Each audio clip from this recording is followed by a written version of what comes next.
Real or fake websites, part 2, which I'm calling address and phone number. So please stand by so you can be a safer person. Hello. It's good to talk to all of you. I'm here to try my best to make you a safer person. This is my series called Real or Fake Website. This is part 2, and I'm calling it address and phone number. That's the name I happen to be calling it, because that's what I'm talking about on websites.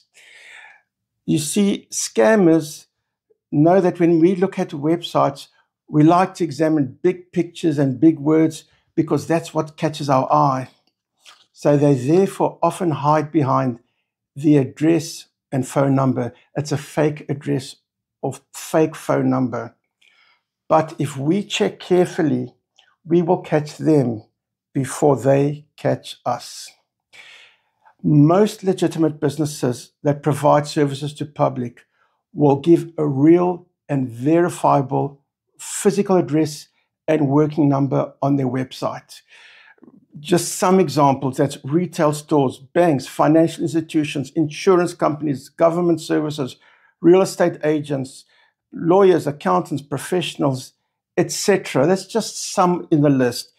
And of course, there are exceptions to the rule. Like on that list I just mentioned, there might be, for some reason, leave out the address or something, but they will certainly find a way that it's easy for you to contact them. That's the key, that you can easily access them. And of course, we use common sense. Some type of business might not put a physical address, such as a freelancer or an online service that runs from home. And some may or some may not give the address, but they will still make it a way that's easy for you to contact them, such as a working email or a working phone number. And of course, another exception is some businesses where not listing an address is normal. That's a website built for privacy, such as mental health support, or maybe content creators, or some non-profit organizations that operate virtually. So if we use common sense that this type of business, we can understand why they won't put the address. But in general, most situations, they should have a clearly displayed, verifiable address and phone number. Those exceptions to the rules where an operation does not provide phone number or physical address, if it's legitimate, they should not be in a hurry to take your money or your credit card details or any other personal information about you. And regarding that phone number, of course it's good to provide one, but that still doesn't tell us it's a legitimate number. And one would say, well, let's phone that number.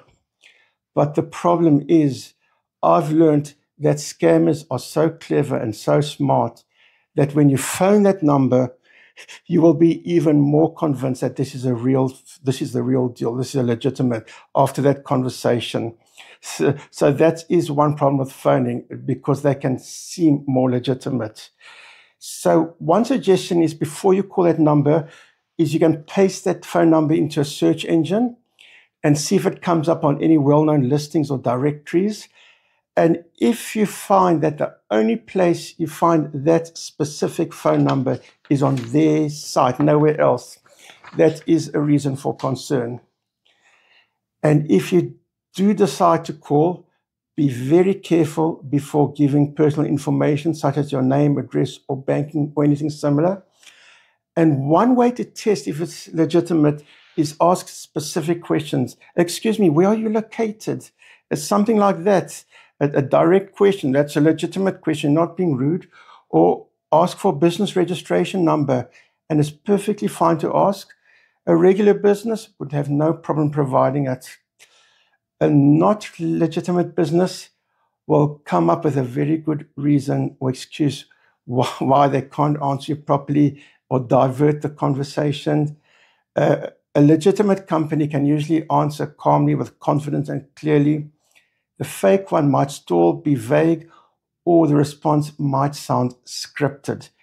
And of course, with everything, don't be impulsive. Take your time. Remember, once you've put money into something, that money is there. You've got more control of that money when it's with you. And here's another interesting trick. If you phone this number and something in your gut tells you it's not right, what you can do is put on the phone. From this point on, you're pretending you were disconnected.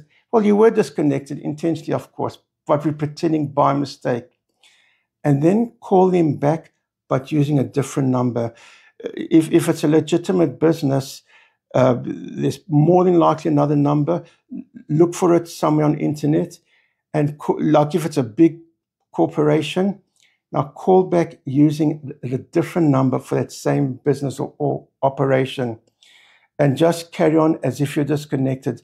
So, excuse me, I was talking to this person earlier and we got disconnected. We're in the middle of a conversation. And see where it goes. See if they know what you're talking about. Do they know who that person is? Maybe they say, but that person doesn't exist. If all the efforts had got no record of this phone call, that tells you that was not a legitimate person. And my friends, I always say, the more we know, the more we are protected. This is part 2. Please join me in part 3, where we will add on an extra layer of protection. Thank you.